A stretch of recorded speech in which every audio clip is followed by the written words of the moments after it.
Trump has failed the U.S. economy more than any other president in the past few decades, and somehow yet again it is Joe Biden's fault. If you don't know, he fired the old BLS director for accurately reporting his job losses, and he hired a new one hoping that would change because this new one is a Trump loyalist and hates Biden. So this new one comes up with this new chart to make Trump look better, saying 911,000 fewer jobs are created between April 2024 and March 2025 than previously thought. We are going to disassemble this lie and show you what he's actually trying to do. What he's actually trying to do is prove that there was this downward trend of job losses under Joe Biden. So what he's trying to say is Joe Biden lost 900,000 jobs and then Trump came into office, so they were already losing jobs because Joe Biden destroyed the economy. Even though when Trump came into office, he inherited a great economy going up, as we see by this chart.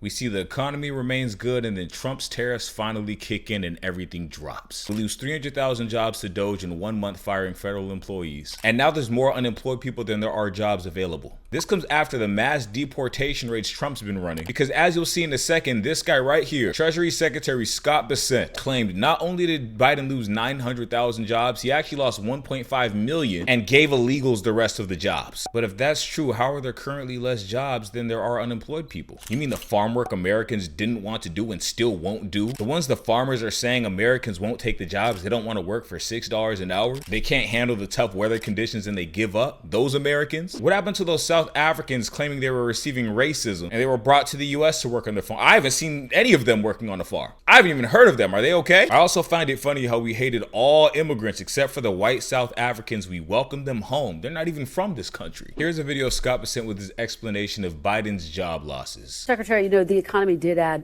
nearly 500,000 manufacturing jobs under former President Biden. In this case, since April, again, you're actually losing manufacturing jobs. Is that problematic for your policy? Well, a couple of things, Chris. We're going to get the revisions for last year next week, and there may be as big as an 800,000 job downward revision. Again, this would be the second downward revision, so I'm not sure what these people who collect the data have been doing. It's good. We need good data. Secondly, what we are seeing is the jobs that are being created are going to either native-born or legal Americans. Most of the jobs created under the Biden administration, they went to illegal aliens. Well, and I think that there would be a lot of debate over the fact that they went to illegal aliens, but let's keep moving. No. That's the fact. Notice every time they lie, they always have this snarky smile right after they lie, like they're so proud of themselves for the fib. Tariffs. So businesses spend more money on parts. So not only do they lower the pay of their workforce, but they also fire people, they downsize. So not only do Americans pay more for the final product, they also get paid less if they work towards making that product, and they may just lose their job as the businesses downsize to try to keep similar profits as they had before. Because you learn in a basic economics class or international business class that every business's basic job is to maximize profits. That is what every goal of every business in America does. What the government steps in is to make sure society is also benefiting from this. That's where we have go green laws. Drill baby drill, yeah, that might be good for the business, is horrible for the environment. If there's no environmental laws, the air quality in every state would be black by now. Well, guess what? Now we have a president that is setting up the perfect storm for these businesses to capitalize on a lack of environmental regulations, being able to openly discriminate in job applications, and hiring their sons, nephews, daughters, cousins, aunts, uncles, friends of a friend. And instead of trying to fix all of this, instead of looking in the mirror and saying, I was wrong about this, I need to help these Americans, instead we fire the old BLS director, hire the unqualified loyalist, and tell him to make Biden look bad to cover this up again. We don't want solutions, we need more cover-ups. Just so we're clear, Biden created 16.1 million jobs in his first term. In 2024 alone, he created 2.2 million jobs. Trump lost 2.7 million jobs in his first term, and he inherited an amazing economy from Obama. Joe Biden inherited Trump's terrible economy and turned it into something good. Very, very similar to Obama. Obama came into a recession and still created 7 million jobs. Trump is creating this recession and trying to blame Biden for doing a great job. Here's the new chart the new BLS director created. Notice how in this chart he's trying to make Biden look terrible. He even lied about 2023 and 2021. He's also trying to make Obama look terrible. And some way, somehow, he's trying to say Biden lost more jobs than Trump during COVID. This is the biggest, most stupidest lie I've ever seen in my life. And even in this lie of a chart, they still have to acknowledge the good job Biden and Obama did. It's just so funny how these people make up their own stats and charts and just instantly believe it. It's just crazy how we have an unqualified loyalist that's in a position that a qualified person should be in. This is going to be printed in history. Here's what Representative Ted Lieu has to say about the situation. Sucks. Last month, the jobs report was so bad that Donald Trump felt compelled to fire the head of the Bureau of Labor Statistics to distract from how bad the report was. This month, the report was equally horrible because it turns out when you fire the head of BLS, that doesn't actually change the rules of math. And as Chairman Aguilar said, unemployment increased and jobs wildly missed expectations in terms of job growth.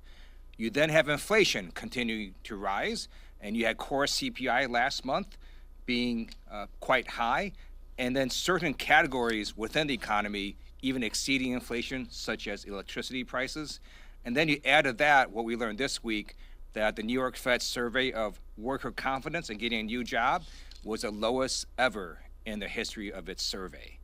Now is exactly the wrong time to increase healthcare costs, and that's what Trump and Republicans are doing.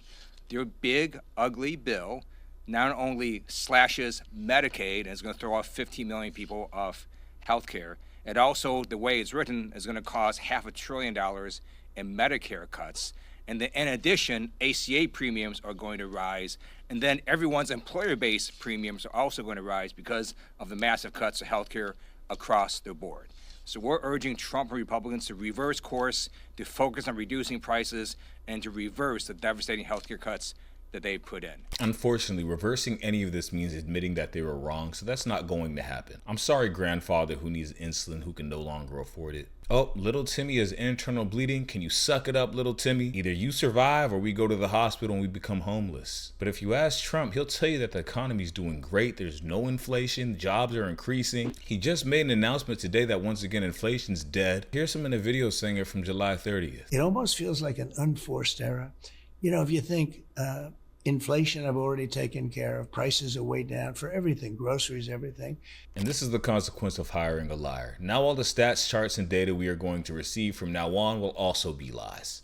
We have to question every single thing we hear or see from the government or anything that is represented by them or shown by them. This is the age of misinformation and disinformation, brought to you by Donald Trump and Elon Musk. Racism and dishonesty prevails, and honesty, who cares about that? Now, luckily, a large handful of people don't buy any of this. The fact of the matter is people are so stressed out about their own lives. People have so much going on, their own worries. Nobody has time to fact check every single Trump lie that comes out of his mouth. I will do my best to make sure the truth gets out. And I am still very much expecting him to declare war, only because he accused other presidents of trying to do it. And every time he's accused someone of trying to do something, that means it's been on his mind and he's thinking about it. And with the National Guard deployments all over our own country for no reason, with no effect, costing us tax money, hundreds of millions of dollars, I would not be surprised if the liar continues to lie. But hey, you know what? At least Joe Biden was much worse, because somehow, Tamaga, that makes up for all of this happening.